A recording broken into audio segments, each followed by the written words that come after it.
যাতে আপনারা বুঝতে পারেন। তো ফ্রেন্ডস, আপনারা ভিডিওটা স্ক্রিপ্ট করবেন না, স্ক্রিপ্ট করলে কিন্তু আপনারা কানেকশান বুঝতে পারবেন না। তো ফ্রেন্ডস, মিক্সার বানাবার জন্য প্রথমে কিন্তু আমাদের একটা মিক্সার বডি বানাতে হবে।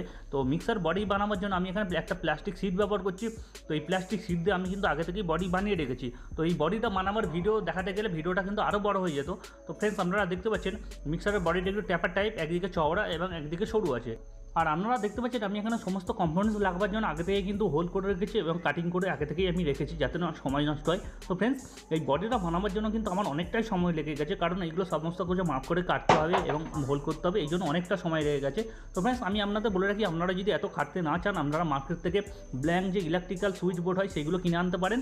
আর কিনে এনে আপনারা এরকম কম্পোনেন্টসগুলো লাগিয়ে নিতে পারেন। এতে খুব আপনাদের সময় বাঁচবে এবং খুব অল্প খরচের মধ্যে আপনাদের হয়ে যাবে। তবে ফ্রেন্ডস, আমি যথাসম্ভব চেষ্টা করেছি মিক্সারের বডিটা লুকিংসটা যেন খুব সুন্দর হয়, এই জন্য আমি এটাকে নিজের হাতে বানিয়েছি। তো চলুন ফ্রেন্ডস, এই মিক্সারের তৈরি করার জন্য কী কী কম্পোনেন্টস লাগছে সেগুলো